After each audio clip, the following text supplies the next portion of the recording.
Abraha governor यानी हाकिम था यमन के शाह हबशा नजाशी की तरफ से।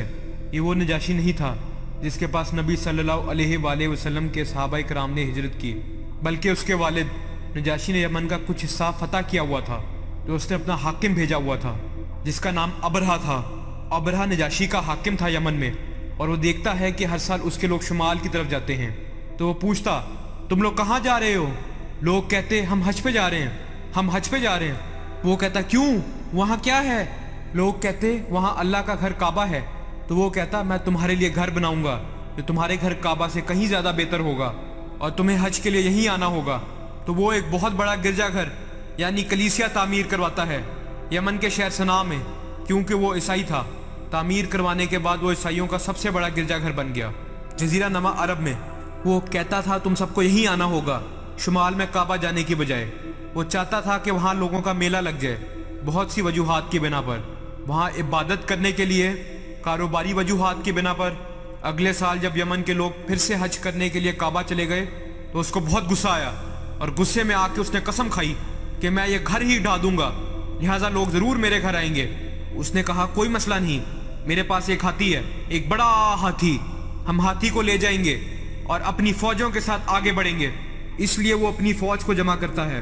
क्योंकि वो हबशा से थे लिहाजा उनके पास हाथी था, वरना जजीरा नमा अरब में हाथी कुदरती जानवर की हैसियत से नहीं रहते थे।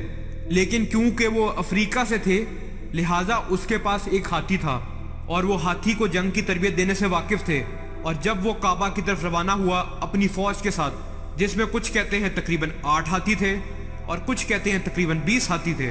बेशतर रवायात कहती हैं वहाँ सिर्फ एक बड़ा हाथी था, बाकी आम ऊंट वगैरह थे। कुछ मौरखीन कहते हैं नहीं, ये बहुत से हाथियों की पूरी फौज थी। लेकिन कुरान पाक एक हाथी का जिक्र करता है, अल-फील, मतलब एक हाथी। तो इसहाबे फील यानी हाथी वाले लोग, बड़ा, बहुत बड़ा हाथी, और वहाँ फौजें थीं जो हाथी के साथ आई थीं। और ये भी कहा जाता है कि उसने काबा जाने के लिए एक अरब दौरा रहनुमा रखा था।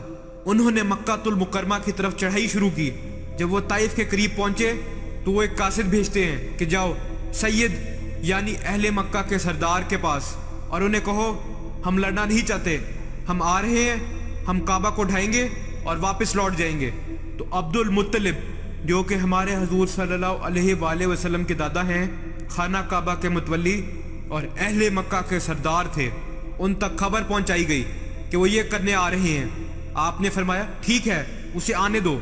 और अबरहा पूरी फौज के साथ आया। जैसे कि आप जानते हैं, जब वो मक्कातुल मुकरमा पहुंचे, उसने अब्दुल मुत्तलिब और कुरैश के माल मवेशी कब्जे में ले लिए, जिसमें 200 से भी ज्यादा ऊंट और भेड़ें थीं, जिससे जाहिर होता है अब्दुल मुत्तलिब अमीर आदमी थे। और अब्दुल मुत्तलिब ने उनके एक आदमी को फरमाया, अगर तुम काबा ढा सकते हो तो ढा के दिखाओ, लेकिन हमारे ऊंट हमें वापस चाहिए। तो वो आदमी आपको अबरहा के पास ले गया। अब्दुल मुत्तलिब की जबरदस्त शख्सियत थी। आप बहुत रोबदार और नहायत जसीम और बाशिकवा आदमी थे। आप इतनी रोबदार शख्सियत के मालिक थे कि आपको देखते ही पता चल जाता कि आप सरदार हैं। लिहाजा कहा जाता है, आप खैमे में दाखिल हुए तो अबरहा आपसे मुतासिर हो गया। इतने जसीम और खूबरू, वो आपकी ताज़ीम में अपनी कुर्सी से खड़ा हो गया।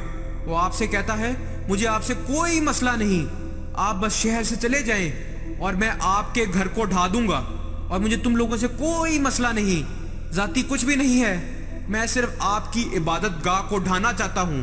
फिर अब्दुल मुत्तलिब ने फरमाया, मैं आपसे घर के बारे में बात करने नहीं आया हूँ, मैं आपसे काबा के बारे में बात करने नहीं आया, मैं आपसे अपने ऊँटों के बारे में बात करने आया हूँ। और तब अबरहा ने अब्दुल मुत्तलिब के लिए तमाम एहतराम खो दिया और उसने कहा कि मैं तुम्हारे मुकद्दस घर को ढाने आया हूँ और तुम मुझसे अपने ऊँटों के बारे में बात करने आए हो। अबरहा ने सोचा कि शायद अब्दुल मुत्तलिब अपने काबा के बारे में बहस करने वाले हैं, और इसलिए वो आपकी ताज़ीम कर रहा था। और फिर जब आपने अपने ऊँटों का मुतालबा किया तो उसने कहा, मैंने आपके लिए तमाम एहतराम खो दिया।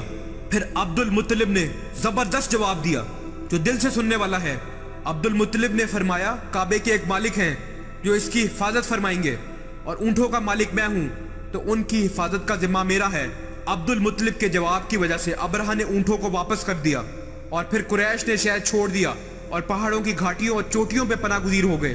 बहुत दुआ करने के बाद अब्दुल मुत्तलिब काबा का तवाफ करते हैं इसके बाद अब्दुल मुत्तलिब काबे का दरवाजा पकड़कर अल्लाह से इल्तिजा कर रहे हैं कि ओ अल्लाह, हम इस फौज से नहीं लड़ सकते, वो हमारे से बहुत मजबूत हैं, उनके पास हाथी है और हजारों आदमी हैं, आप हमारी मदद करें, आप इसकी हिफाजत फरमाएं। फिर ये लोग काबा की तरफ बढ़ने लगे। हाथी ने मजीद चलने से इनकार कर दिया। हाथी रुक गया। हैरान कुन बात है, उन्होंने इसे मारना शुरू किया। हाथी मजीद नहीं चला। उन्होंने जब उसका रुख मोड़ के उसे पीटा, वो भाग गया। जब उन्होंने उसे रोका और उसका रुख मोड़ा तो वो फिर से रुक गया। सुभान अल्लाह, किसने रोका उसे? अल्लाह सुभाना व ताला ने। वो बहस कर रहे थे कि क्या करें, इतने में परिंदे आ गए। वो देखते हैं परिंदे जो पता नहीं आसमान में कहां से आए। उन परिंदों में से हर एक के पास 3 कंकर की पत्थरियां थीं। हर कंकर की पत्थरी बहुत छोटी थी, छोटी छोटी कंकरियां मिट्टी से बनी हुई। और बहुत ऊंचाइयों से जब अबाबील के इस लश्कर ने अबरहा की फौजों पर जोर से संगबारी की और कंकरियां इतनी जोर से नीचे आईं, आज हम ग्रेविटी के बारे में पढ़ते हैं और बेशुमार चीजों के बारे में। वल्लाही, अगर आप सूरह फील की इस तशरीह पर निगाह डालें तो आप समझ जाएंगे। जब इतनी ऊंचाइयों से कंकरियां गिराई गई तो कंकरियां उन लोगों के जिस्म को चीरते हुए जमीन पर गिरती और उन्हें मौके पे ही हलाक कर देती। और लोग देख रहे थे। अल्लाहू अकबर!